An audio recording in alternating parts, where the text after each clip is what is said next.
Hi, I'm Daniel Matthews, and welcome to Abstract Essay, where the eyes take shape. Let's find out and every conversation explores the art of thinking beyond the obvious. And today I have my special guest. She's a hope warrior, a widowed but chosen, helping others to find faith, healing, and purpose through God's strength. No other than Miss Michelle Bader Ebersole. Hi, thanks for having me.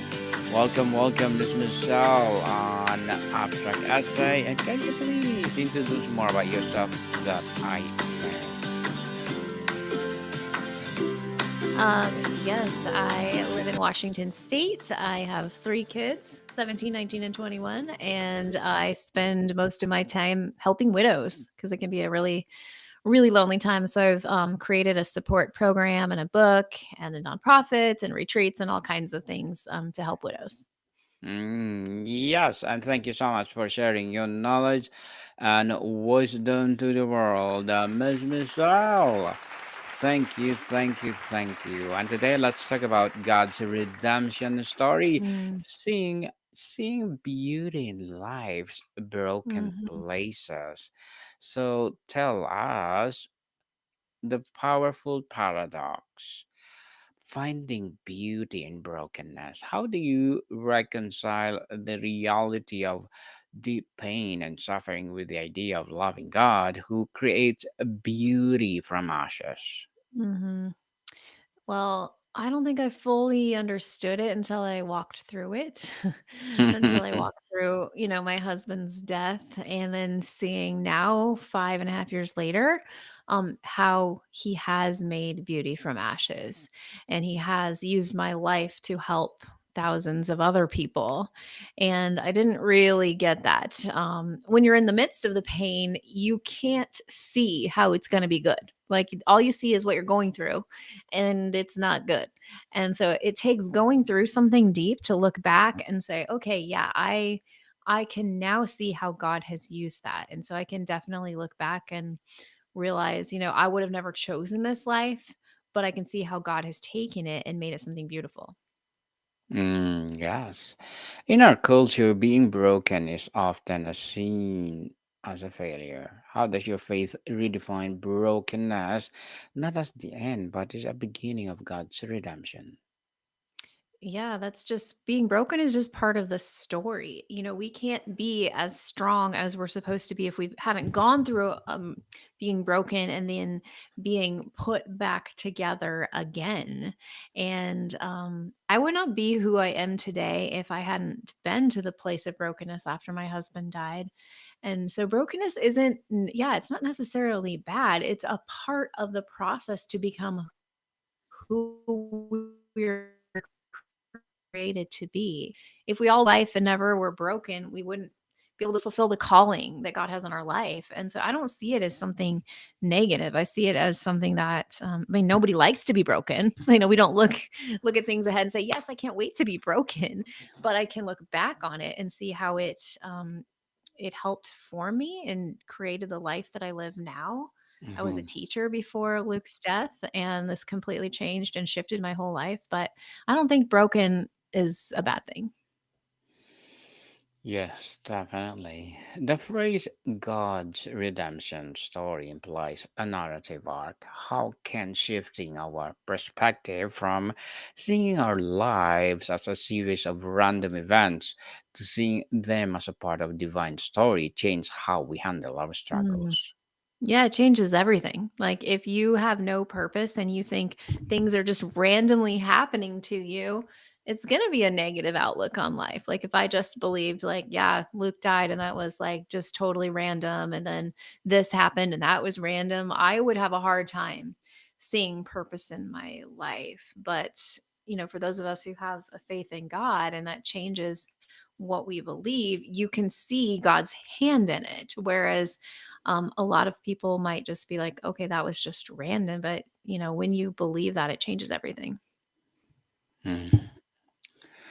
Beyond the why, Miss Michelle, when tragedies strike, the first question is often why God?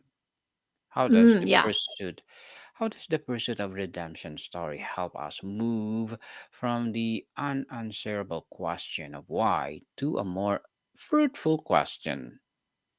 Yeah, one of the things I actually talk about in my book is letting go of why, because asking why over and over gets us nowhere. Because on this earth, we're not going to understand why. I'm not going to understand why my husband died, why my kid's father died. And so I did do a lot of that in the beginning. And then it was just like, I read this book and it was talking about, letting go and not continuing to torture yourself because you're basically going in a circle around and around and around and around trying to understand why do good things happen? Why do bad things happen to good people? And just all these questions, and it doesn't do any good. Like you only have so much energy in the day, and if you're wasting so much energy on asking why, you're not going to be able to be as productive as you could be.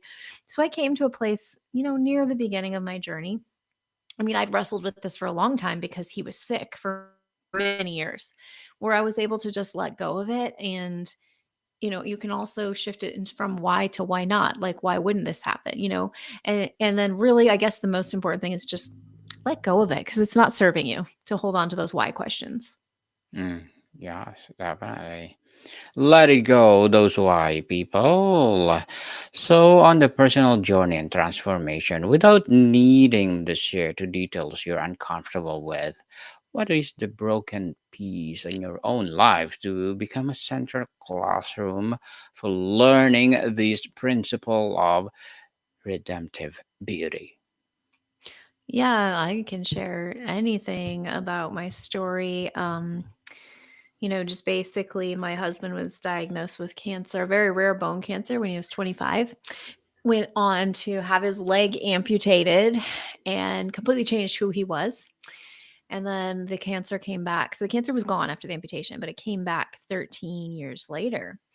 And I remember feeling completely broken. And my kids were 9, 11, and 13, and thinking, there's no way I can walk them through death, through their father's death. And eventually he did pass away May 23rd, 2020, from cancer. And that was my most broken moment, the moment he breathed his last breath. Although I knew he was no longer suffering, I was suffering here on earth, trying to comfort my three teenagers, trying to figure out how to live without him. I was in an instant, I went from being a wife to being widowed and completely shattered. And I would say that's the moment I was the most broken. But in that brokenness, God met me in a new way. He covered with me with the peace that passes all understanding and helped me to grow deeper in him. There were so many times when I would be like laying on the floor crying out to God, and I would always be covered with this peace that you can't explain. And then I just started feeling better. It took a long time. Maybe like 6 months where I really was like, okay, I feel like I can live again. And God took the brokenness and he put it back together. And I like to explain to people when some people are like, when is my life going to be normal again? Well, it's never going to be the same normal. We're going to have a new normal. And so God takes these broken pieces and puts them back together and he weaves in new pieces. And so our life can still be beautiful, even though it's broken. It can be put together and be something even more beautiful. There's forgetting the exact name, but there's this Japanese art. Tell me if you know the name of this, where they actually purposely break vases and things like that. They put them back together, but there's like gold glue and gold lines on all of it. And it actually comes out more beautiful than before. And that's how our lives can be. Even though we've been broken, our lives can be just as beautiful or even more beautiful after being broken. Was there a specific moment or gradual dawning where you first saw a glimmer of beauty or purpose in your pain? Oh, yeah, definitely. I think it was when I started having joy again. I remember the first day, it's kind of a silly story, but the first day that I remember laughing after Luke died, which feels weird. It was about a month after, and I was at my cousin's farm and I was milking a cow. And it just made me laugh. And then it was like, kind of like, wow, I can laugh again. Things can be good again. So that was the beginning of my joy. And of course, there's lots of up and down. It's like a roller coaster, lots of up and down moments. And then, you know, it was actually probably a couple months after. Luke died that I started sharing my story with other people. I started connecting with other widows on Facebook and eventually on TikTok. And I saw that me telling them what had helped me started to help them. And that's where I was like, okay, I want to do something with this. And like I said, like I was a teacher, but I completely changed my career. And I started working with widows. And I just was like, you know, if God helped me through this, I'm going to help other people. And so that began my mission somewhere in the first year of being widowed is when I decided. And then at 11 months into my journey, I started my podcast, Widowed Too Soon. And that's had a global reach to be able to help people all over the world. But yeah, definitely somewhere in that first year where it was like, okay, I'm going to take this brokenness and I'm going to make something beautiful. Something beautiful indeed, and thank you for sharing to the world, Miss Michelle. Was You're welcome. there a specific moment or gradual experiences that you want to share to the book itself that you did not share? Um, Gradual experiences of what? Like feeling joy? Is that what we're talking about? Feeling joy, feeling empty, feeling Oh, just sorrow, all of it. Yeah. all of it. Yeah, I mean, it was a complete roller coaster in the beginning. I explain people that grief is like the beginning is like you are in this dark cloud. It's a stormy day, it's thunder, lightning, all the things, and you don't see anything good. That's how I felt the very beginning. Because it's like everything you've ever been excited about is gone. You have nothing to look forward to. That's what I felt like in the beginning. And then as I began to get healing, I started to see, like, oh, wow, there's a ray of sunshine today. It might be 10 seconds long, but I saw it for the first time. Maybe that was the milking the cow experience.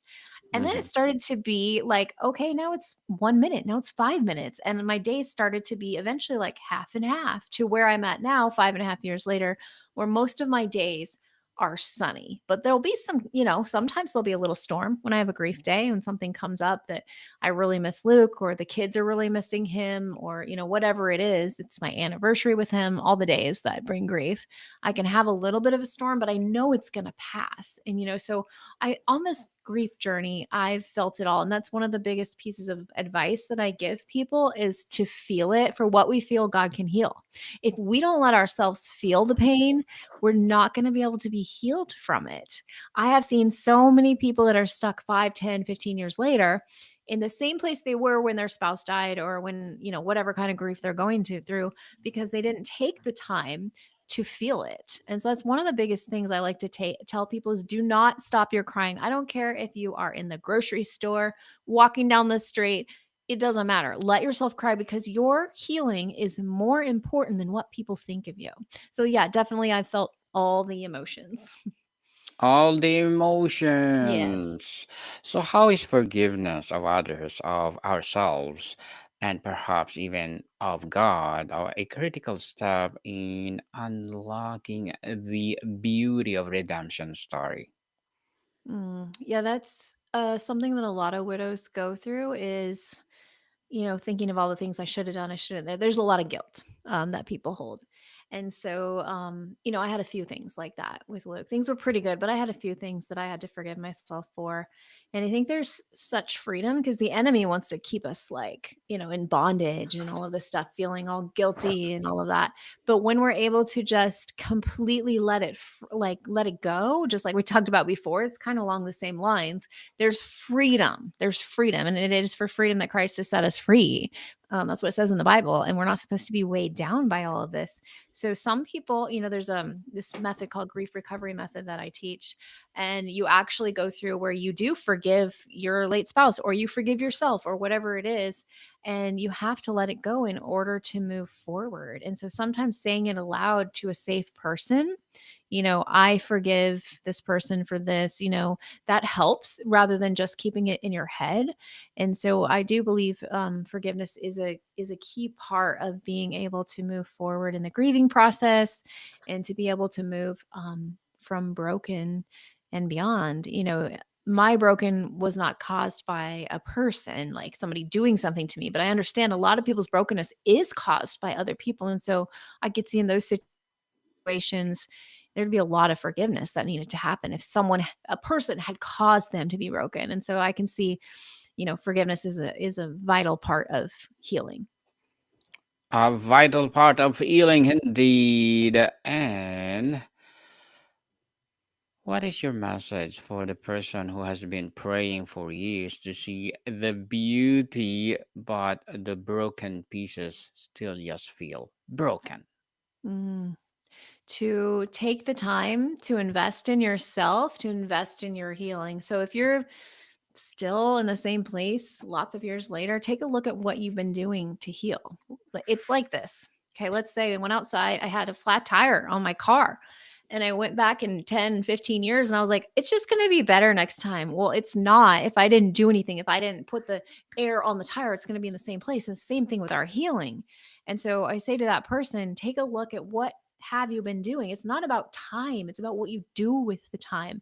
And so invest in yourself. That means counseling, grief counseling, reading the Bible, worship music, and just really pressing into those different tools that help you heal because it's God wants to heal us, but we have to take the steps. We've got to put the air on the tire. And so I want to recommend that people do that. Yes, highly recommended, people. And Miss Jennifer, how does, oh, Miss Michelle, sorry, That's how okay. does our I was scars, like, who? that my previous guest, oh my Oh, goodness. it's all good. My apologies, Miss Michelle. How does our scars, the places where have been healed but are forever changed, become a source of strength and testimony for others? I think scars are beautiful because they show what we've been through. I mean, I'm proud of what I've been through. I would have never chosen this life, but I'm proud of there's this scar that will always be there that I've been widowed and lost my husband, but I'm proud that I've come this far. And so I think scars can be something they're not, you know, sometimes scars can be looked at as like, "Oh, that's ugly, that's deformed." No, it's beautiful. Our scars are what make us who we are. And so I just want to encourage people to embrace that. If you've been through something, look at that scar and think, "How can I use this scar to help somebody else?" I have been through this, just like I've been through being widowed and I'm able to help widows. You might have been through something else, something really traumatic. You're able to take the look at your scar and say, "This is beautiful and I'm going to help somebody else." And that's what I encourage people to do with the scars. Yes, definitely. And if we truly live by this principle, what kind of legacy does that create for our families and Mm. communities? How does it change the stories we pass down? Oh, it changes so much because if my husband died and I just sat in this place of feeling sorry for myself, which I did for a little bit, honestly. We all go through that a little bit. But if I just stayed there, my life, my family's life, everybody would be in a completely different place. I think when we can move through something really difficult, for those of us that are people of faith, it shows that, God is getting us through this, that He can help us get through anything. And so it becomes this legacy that you leave to your kids, you leave to your community, and you show them. So many people have told me they've watched my whole journey on social media from when Luke was sick to him dying to where I'm at today. And, they are able to see God through me. Cause I mean, a lot of people will say, "You're so strong. I don't know how you do it." And I'm like, it's not me, it's God. Like, I would be a mess without God. And so by being able to do that, it does change everything. Truly, truly changed everything. And Miss Michelle, before we wrap up our discussion for today, I'm inviting you to please do listen to my other podcast, people. My other podcast, because my abstract essay is already in fifth season, abstract poetry in second season, and my book 101 review in fifth season too, comedy 101 in third season, and my food 101 in fifth season as well. Geography 101, love letters, and love movie 101 review, music 101 in its fourth season, Science 101 and Sex 101 in second season of my baby podcast, Law 101, Mental Health 101, and Bible Verses 101 in first season. Please listen to them wherever you listen your podcast. So, Miss Michelle, if you could leave our audience with one practice, one thought, or one prayer to begin seeing their own lives, what would it be? Don't be afraid to feel it. For what we feel, God can heal. Let yourself feel all of the emotions. Don't stuff it down.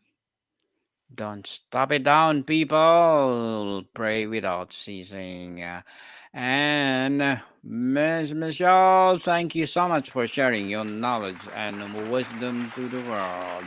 So, can you please invite our listeners to support your podcast, your book, or whatever projects that you're doing right now? Oh, where can they go? Yes. Yes, please. Sorry. Widowgoals.org, like we're seeing right here, has everything. If you are interested in my book, Widow Goals Steps to Finding Peace When You Lose Your Spouse, that would be on Amazon, as well as I have an entire program that you can find through this book. You can email me, Michelle at widowgoals.org. Yes, people, let's support Miss Michelle Bader Ebersole because if you support her, for sure, more and more empowering advocacy to come, more and more empowering episodes, books will rise. So, Miss Michelle, thank you so much for your time. Thank you for having me. Monica, people, see you soon.